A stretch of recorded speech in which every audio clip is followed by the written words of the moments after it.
안녕하세요. 반갑습니다. 군익교회 형제 자매님들을 성도의 상승의 형제님이 유튜브에 올려주셔서 가끔 봅니다. 근데 오늘 여기 와서 보니까 이런 코로나도 없는 그런 딴 나라 같은 그런 느낌을 받고 있습니다. 왜냐면은 이제 포항 같은 데는 이제 끝나면 방역 이런 것들에 대해서 신경 쓰고 지금 함께 모이지도 못하고 이제 그런 상황입니다. 여기 오니까 완전히 코로나가 이제 지나간 것 같은 그런 생각이 들어서 너무 감사합니다. 그러니까 이 찬양하고 이렇게 하는 걸 보니까 포항교도 이걸 배울 필요가 있다 하는 그런 느낌을 받습니다. 그런데 코로나가 끝나면 그렇게 하면 되지 않을까 생각이 들고, 저는 이 곽성원 형제님이 전화 와가지고 형제님이 교회 회복이 오래되고 좀 했기 때문에 지금 국립교회에서 오래된 그런 역사에 대해서 교통이 맞다 이런 이야기를 받을 때 저는 충격받았어요. 왜냐하면 저는 오래된 지체가 아닌 줄 알고 있었어요. 근데 올로가 되겠어요. 올로가. 제가 여기 이제 회복됐을 때 제가 이제 30살 정도에 회복이 됐는데 30살 정도 못 돼가지고 회복이 됐는데 그때 생각으로 지금까지 살고 왔거든요. 그래서 모든 지체들이 나보다 연배되시고 저기는 그런 것을 했는데 오늘날 전화 와가지고 교회에서 오래된 그 지체가 국립교회에서 교통을 해주기를 원한다. 이렇게 이야기를 했어요. 그러니까 한참 말문이 막혀가지고 말을 하고 있으니까 이제 전화가 끊어진 줄 알고 형제님 지금 듣고 있어요. 듣고 있어요. 충격받아서 지금 말을 못한다. 이렇게 이야기를 했거든요. 그랬더니 그래도 포항교회에서 쭉 보니까 이장시 형제님하고 그 김인상 형제님을 제하고는 제가 제일 오래 됐더라고요. 따지고 보니까 그렇게 됐어요 벌써. 그래가지고 세월이 이렇게 많이 지났구나 하는 그런 생각을 갖게 됐어요. 근데 이런 기회를 굉장히 마련해 주셔서 감사합니다. 왜냐면 어디 가서 이야기를 안 하면 초창기 때 어떻다 뭐 했다 이야기를 할 수도 없고 또 실제로 교회 안에 생활을 하다 보면 우리가 생명 안에 거하기 때문에 오래된 것이 절대 자랑이 아닙니다. 우리의 생명이 얼만큼 성숙됐느냐 얼마만큼 변화됐느냐 이것이 자랑이 돼야 되지 오래된 그것만 가지고 이야기를 한다 그러면 오히려 변화 덜 되고 성숙이 덜 됐다면 좀 부끄럽고 그러한 적이 있는 것이지 오래된 것이 절대 자랑이 아닌 그런 것들이 우리가 필요하거든요. 그렇기 때문에 어디서 이야기를 물어보지도 않는데 내가 언제 뭐 했는데 뭐 했다 이렇게 이야기할 수도 없고 저기 한데 오늘 그런 교통을 해달라고 그래서 이런 기회가 있어서 너무 감사하다. 저도 그런 교통을 하고 싶은 생각이 많이 있었어요. 왜 그러냐면은 뒤에 온 지체들은 과연 이 회복이 어떻게 시작이 됐고 했는지를 잘 모르시거든요. 왜냐면 저도 이렇게 이야기를 하다 보면 그리고 오래돼서 잘 알고 계시리라 생각을 하고 교통을 하다 보면 잘 몰라요. 그리고 특히 저는 이 회복의 중심 처음에 발상했던 대전에서 교회 생활을 제가 했습니다. 그래가지고 지금 권익은 형제님하고 같이 이제 교회 생활을 제가 했고 여기 또 권익은 형제님이 그 대만에서 오신 그런 상황들도 대전교회에 있었기 때문에 뭐 제가 직접 보지는 않았지만 이야기로서 소상히 잘 듣고 있었기 때문에 저기 그래서 제가 처음에 이제 아까 그 내가 주님을 어떻게 만났느냐 이것이 필요해요. 저는 시골에 있어서 제가 제 고향이었지만 충남 부여군 회두면 청송리 829번지에서 태어났습니다. 그래서 있는데 우리 그 동네 옆에 그 교파가 있습니다. 근데 어느 날 친구들하고 셋이 들에 나가서 일을 하는데 그때가 한 12월 초쯤 된 거, 이때쯤 된 것 같아요. 그 교파에서 그 종소리가 들리는 거예요. 종소리가 들리니까 셋이 오늘 이번에 한번 우리가 크리스마스 한번 교회를 가보자. 실제는 처음에 그 교파에 간 것은 이제 크리스마스 떡 얻어먹으러 갔습니다. 떡 얻어먹으러 왜냐면 교파 크리스마스는 떡을 주니까 동네에서 많이 그래가지고 이제 교파 거기 이제 그 장로 교파에 제가 이제 다니다가 제가 이제 대전으로 제가 직장을 나왔습니다. 직장을 나와가지고 있는데 우리 그 누나가 이 회복으로 연결되어 있더라고요. 연결되어 있어가지고 제가 누나네 집에서 이제 숙식을 하면서 직장을 다니다 보니까 처음에는 이야기를 해도 우리 누나 말을 안 들을 수가 없잖아요. 교파하고 조금 틀리니까 저기 하는데 그래가지고 이런 회복기회가 있다고 소개를 해서 제가 그 대흥동 그 사거리에 권익을 형제님 처음에 이제 72년도에 한국에 이 저기가 들어왔거든요. 그때 왔을 때 가정집에서 하다가 1, 2년 뒤에 그 대흥동 사거리에 3층에 대전지방교회라는 그 간판을 달고 시작이 됐습니다. 그래가지고 거기를 처음에 갔는데 처음에 가서 보니까 아니 무슨 교회가 이렇게 생긴 교회가 있는 거야. 회복에 오면 다들 첫째 회복된 사람들이 다 느끼는 여기. 그런데 지금은요, 그래서 참 점잖하고 아주 조용한 거예요. 하여튼 거기 처음에 갔는데 한 30명, 40명 정도 모였는데 진짜로 이 돈떼기 시장은 저리 가라요. 얼마나 막 다들 불타는지 막 소리 지르고 찬송하고 막 하는데 아야 이게 무슨 예배 보는 것인가. 처음에 저는 충격을 받았어요. 그리고 처음에는 우리가 집회하는 방식이 뭐냐면 권익원 형제님이 먼저 말씀을 여시고 그 다음에 이제 형제 자매들이 그걸 받아가지고 집회를 합니다. 그러면 그때는 진리도 별거 없었어요. 뭐냐면은 구원파처럼 구원받았냐? 이 교파 있는 사람들, 종교 있는 사람 이런 사람 만나면 무조건 구원받았냐? 이것이 무슨 저기들이었어요. 처음에 보니까. 그래서 난 처음에는 구원파 같은 느낌도 받고 또 제가 느끼기에는 그렇습니다. 제가 느낀 겁니다. 이 회복이 그렇다는 거 아니에요. 좀 교만하다 할 정도로 너무 그 있는 교파나 누구냐 목사나 하여튼 뭐 아무나 누구 상관없어요. 사람을 만나면 구원받았냐 그러고서 구원 안 받았다 뭐였다 하면은 막 저기면서 아주 굉장히 그 강하게 막 옆구리를 찌르는 거예요. 지금같이 무슨 목양하고 보고 이거 없어요. 막 갔다가 막 뒤를 대고 저기 해서 이렇게 온 저기인데 사실 그때 가가지고 저기한테 이게 과연 예배 보는 방식인가 별로 제가 내키지를 않는 거예요. 그래도 제가 잡힌 것은 뭐냐면 우리 누나네 집에 다니니까 누나가 댕기는 교회를 댕긴다 해서 제가 갔어요. 몇 번 한 번 가니까 나중에 무엇가 마음이 좀 우리 형제자매님들이 지금 찬송을 불렀잖아요. 이 찬송이 교파하고 좀 틀린 거예요.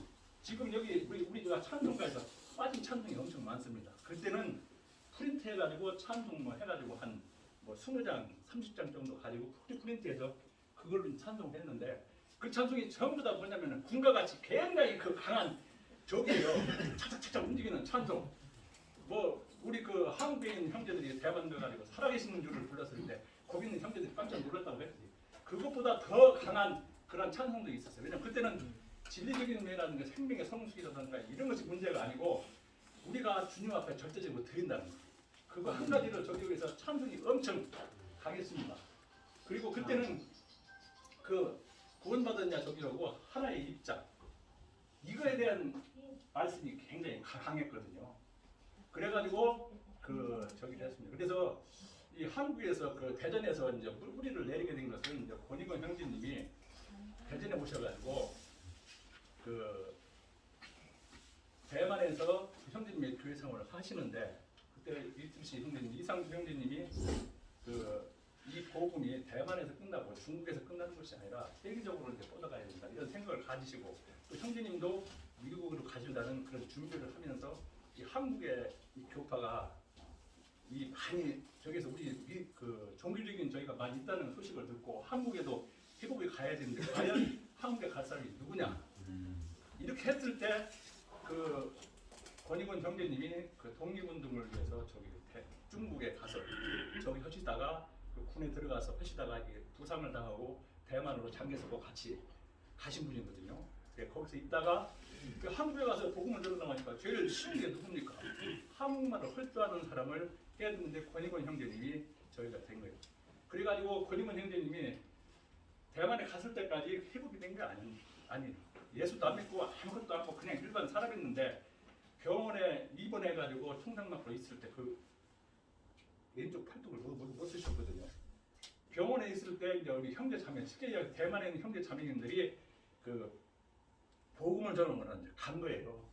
갔는데 그때 그 권익원 형님이 말씀하시기를 말하자면은 그 형제들이 와가지고 이제 죽으면은 심판이 있으리라 이 말씀을 했다고 해요. 처음에 들을 때는 무슨 심판이 뭐고 안 들었는데 그 형제들이 가고 나서 잘나고만 하면 그냥 죽으면 심판이 있으리라 계속 자기 내리를 갖다가 때리더라는 거예요. 그 형제들을 만나서 그때 회복을 해가지고 교회 생활을 쭉 하다가 한국의 복음이 이제 넘어오게 된 과정인데 그렇게 이제 그게 된 겁니다. 그래서 사실 그때 형제님이 중국으로 가실 때 여기에 그 자매님이 있었어요. 부인이 있었는데 부인이 임신을 하고 갔는데도 형제님은 모르고 그냥 간 거예요. 유국자지요. 그래가지고 한국의 상황을 거기서 이제 대만에서 쭉 알다 보니까 대전에 지금 현재 전에 있던 부인이 살고 있다. 또 딸하고 나가지고 살고 있다. 그러니까 지금 딸이 지금도 아마 살아 계실 거예요. 하면 지금 78세 정도 됩니다. 여튼 그런데 그때 그 저기 연락이 돼가지고 그 부인하고 그 자매님하고 딸하고 같이 그 김해공항 거기 가서 이제 마중을 해서 만나게 된 겁니다. 그래서 한국에 들어왔는데 거기가 대전에 보면 산내라고 있습니다. 산내. 산내라고 쉽게 여기서 이야기로 약간 그 시내에서 막 한 20분 정도 차 타고 가면은 될 정도.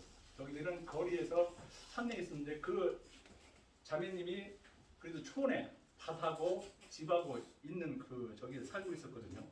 그래가지고 거기 와가지고 저기 하는데 생계를 위해서는 또 이제 그 가장이니까 남자니까 일을 해야 되는데 한쪽 팔을 못 써도 권익원 형제님이 그 석수장이로서 그 돌 거기 이르는 데가 있거든요. 거기 마음씨에 두드려가지고 돈을 받아가지고 조금씩 보태고 있는 상황인데 그것만 하다 보니까 과연 복음을 전하려고 그러는데 복음을 전할 길을 어떻게 하면 좋겠느냐 이야기하는데 마침 그 앞에 이제 밭이 있어가지고 이 하숙을 치게 됐습니다. 왜냐면 사람을 만나야 되는데 이제 하숙 치는 것이 제일 쉽잖아요. 그래가지고 그 앞에 그 밭에다가 쉽게 이거 부록고로 방하고 저기만 해가지고 뭐 한 4칸인가 5칸을 만들어가지고 이제 하숙을 받게 됐어요. 그리고 그 산내가 어디냐면 그 공군 비행장이 있는데 그 비행장 옆에 천 있어가지고 지금 현재 이희대 형제님이 거의 공군에 거기에 그 ROTC로 거기 오셔가지고 이제 장교로 근무하실 때 그 하숙집이 어디냐면 권익원 형제님이 하는 하숙집에 오신 겁니다. 그리고 권익원 형제님의 처음 복음 전해가지고 만난 분이 그 이희대 형제님이 거기서 이제 복음을 듣고 거기서 이제 그때 2년인가 3년 동안 해서 대전교에서 같이 이제 생활하시다가 형제님이 주거지가 이제 형제님이 그 물리학 거시기잖아요.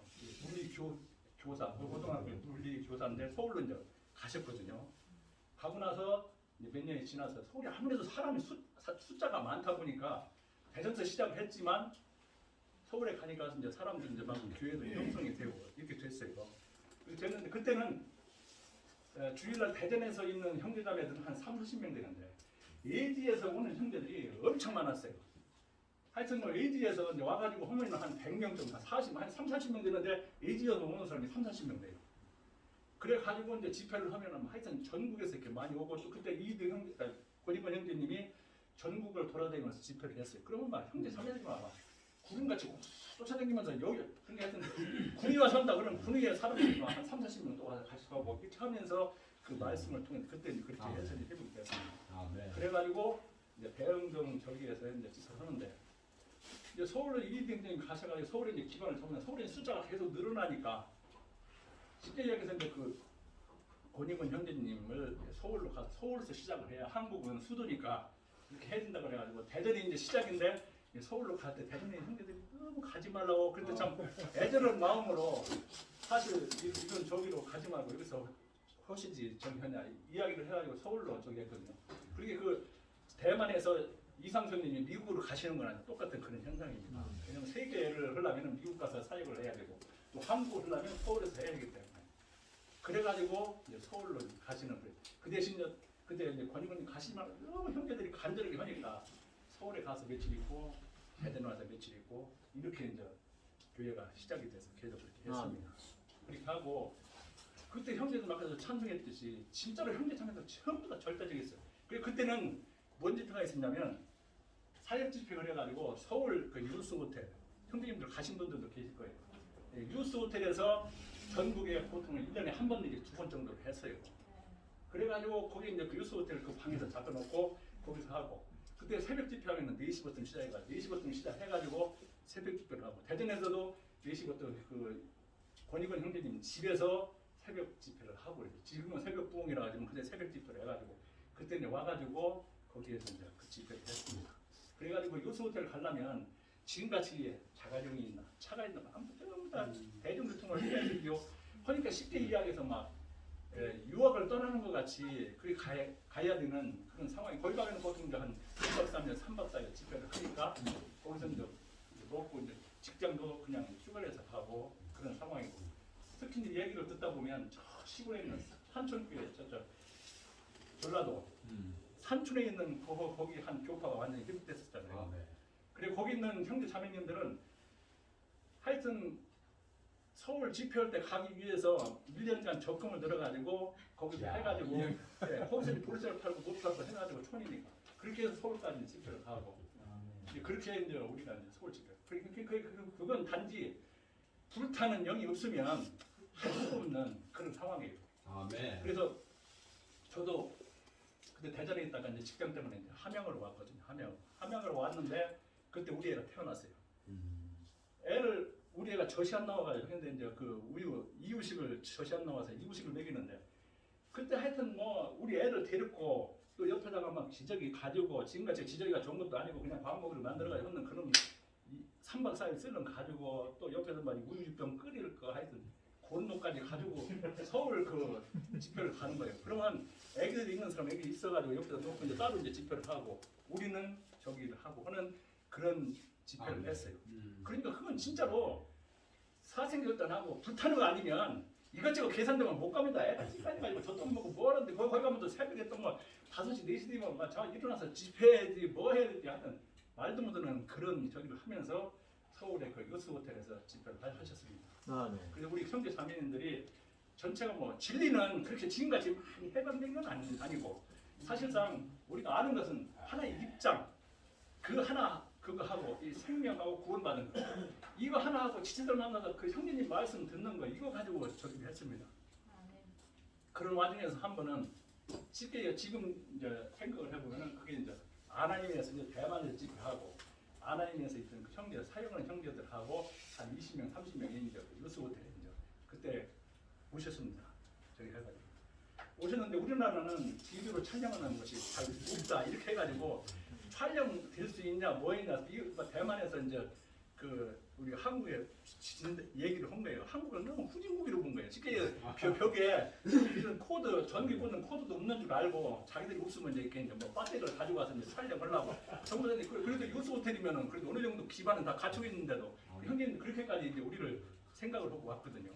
그러면 거기서 제일 적인 건 뭐냐면 우리가 새벽 집회를 한다고 가면 한국 사람들이 얼마나 부지런합니까? 뭐 5시 한다 그러면 한 3시 반 4시까지 적대고 그때는 막 새벽 2시 1시까지 교통합니다. 한번 교통하면 끝이 없어요. 그런데 또 새벽 공을 가려고 그러면 또 막 그 3시간 2시간 자고 또 아침에 일찍 일어나서 홍을 그러니까 거기 있는 그 미국에 있는 형제님이 나오셔가지고 뭐라고 하냐면 깜짝 놀랐다는 거예요. 왜? 새벽에 이렇게 집회하는 것도 깜짝 놀랐고 또 더 놀란 것은 뭐냐? 한국 형제들이 전부 다 새벽에 나왔는데 넥타이를 딱 메고 나왔다. 세수하고 전부 다 옷 정장 입고 넥타이를 메고 그 형제님이 간증을 하는 거예요. 한국에 이렇게 형제 자매들이 불타게 저기는 자기들은 외국같이 그냥 뭐 추리닝 입고 이렇게 나왔거든요. 보니까 한국에 있는 형제들은 넥타이를 탁 메고 이렇게 나오는 거에 대해 자기가 좀 많은 감명을 받았다. 그렇게 교통할 정도로 그때 저기 했습니다.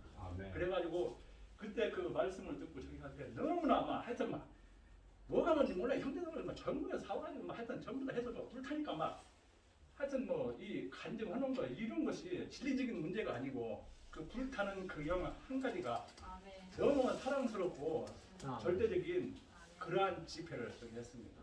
그리고 이상수 형제님이 한국에 2번 오셨어요. 유스 호텔에서 한 번 오시고 한 번은 인터컨티넨탈 호텔에서 집회를 했어요. 그래서 그때 올 때 플래카드가 뭐냐면 라이프 스타시 저자 이상수 형제님 여기에 왔다니 그래 다른 동역자들이 뭐 교파의 목사들 누구나 만나고 싶은 사람은 오라고 그래요. 플래카드를 막 전 도시 하여튼 대전이면 대전 서울이면 서울까지만 전부 다 플래카드를 붙여가지고 그 이상수 형제님이 오셨거든요. 그래가지고